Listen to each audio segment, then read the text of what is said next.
Markus pasal 15. Yesus di hadapan Pilatus. Pagi-pagi benar imam-imam kepala bersama tua-tua dan ahli-ahli Taurat dan seluruh mahkamah agama sudah bulat mufakatnya. Mereka membelenggu Yesus lalu membawanya dan menyerahkannya kepada Pilatus.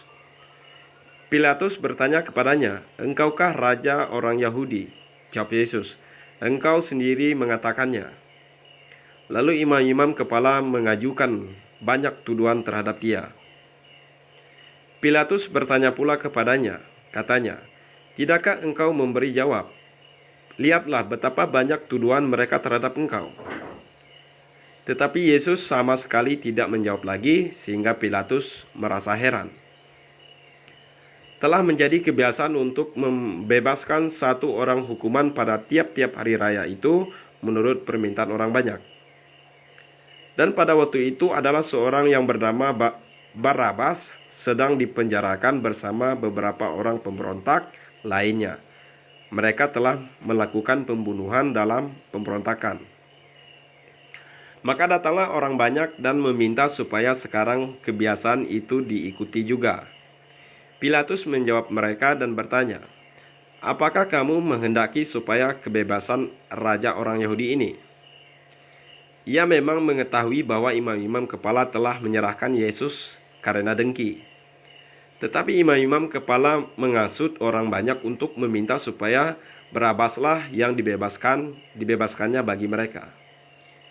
Pilatus sekali lagi menjawab dan bertanya kepada mereka, "Jika begitu, apakah yang harus kuperbuat dengan orang yang kamu sebut raja orang Yahudi ini?" Maka mereka berteriak lagi, katanya, "Salibkanlah dia." Lalu Pilatus berkata kepada mereka, "Tetapi kejahatan apakah yang telah dilakukannya?" Namun mereka makin keras berteriak, "Salibkan dia." Dan oleh karena Pilatus ingin memuaskan hati orang banyak itu, ia membebaskan Barabas bagi mereka. Tetapi Yesus disesahnya lalu diserahkannya untuk disalibkan. Kemudian serdadu membawa Yesus ke dalam istana, yaitu gedung pengadilan, dan memanggil seluruh pasukan berkumpul. Mereka mengenakan jubah ungu kepadanya, mengenyam sebuah mahkota duri dan menaruhnya di atas kepalanya. Kemudian mereka mulai memberi hormat kepadanya, katanya, "Salam, hai Raja orang Yahudi." Mereka memukul kepalanya dengan buluh dan meludahinya dan berlutut menyembahnya. Sesudah mengolok-olok dia, mereka menanggalkan jubah ungu itu daripadanya dan mengenakan pula pakaiannya kepadanya. Kemudian Yesus dibawa keluar untuk disalibkan. Pada waktu itu lewat seorang yang bernama Simon, orang Kirene, ayah Alexander dan Rufus, yang baru datang dari luar kota. Dan orang itu mereka paksa untuk memikul salib Yesus. Mereka membawa Yesus ke tempat yang bernama Golgota, yang berarti tempat tengkorak. Lalu mereka memberi anggur bercampur mur kepadanya, tetapi ia menolaknya. Kemudian mereka menyalibkan dia, lalu mereka membagi pakaiannya dengan membuang undi atasnya untuk menentukan bagian masing-masing. Hari jam 9 ketika ia disalibkan. Dan alasan mengapa ia dihukum disebut pada tulisan yang terpasang di situ, Raja orang Yahudi. Bersama dengan dia disalibkan dua orang penyamun, seorang di sebelah kanannya dan seorang di sebelah kirinya.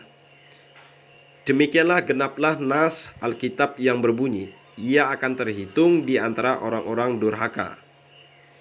Orang-orang yang lewat di sana menghujat dia dan sambil menggelengkan kepala mereka berkata, "Hai, engkau yang mau merubuhkan bait suci dan mau membangunnya kembali dalam 3 hari.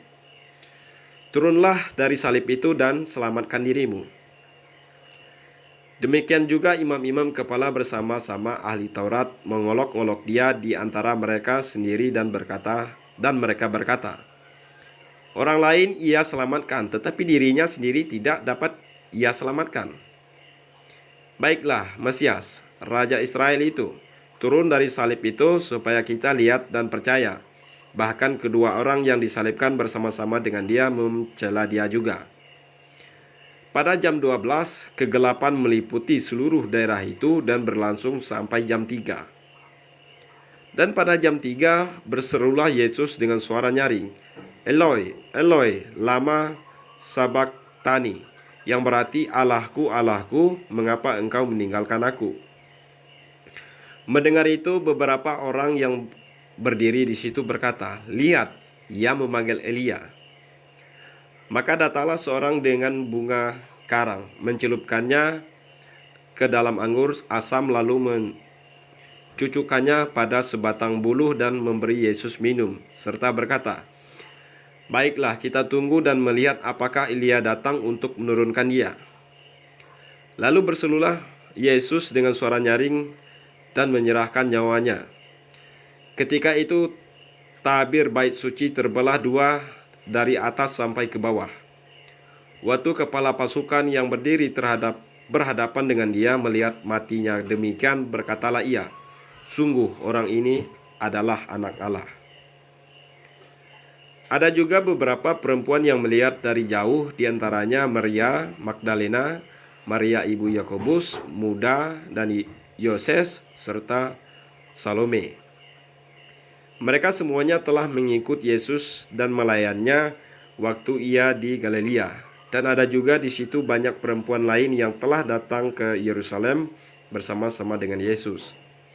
Sementara itu hari mulai malam, dan hari itu adalah hari persiapan, yaitu hari menjelang Sabat. Karena itu Yusuf orang Arimatia, seorang anggota majelis besar yang terkemuka, yang juga menanti-nantikan kerajaan Allah, memberanikan diri menghadap Pilatus dan meminta mayat Yesus. Pilatus heran waktu mendengar bahwa Yesus sudah mati. Maka ia memanggil kepala pasukan dan bertanya kepadanya apakah Yesus sudah mati. Sesudah mendengarnya keterangan kepala pasukan, ia berkenan memberikan mayat itu kepada Yusuf. Yusuf pun membeli kain lenan, kemudian ia menurunkan mayat Yesus dari salib dan mengepaninya dengan kain lenan itu, lalu ia membaringkan dia di dalam kubur yang digali di dalam bukit batu. Kemudian digulingkannya sebuah batu ke pintu kubur itu. Maria Magdalena dan Maria ibu Yoses melihat di mana Yesus dibaringkan.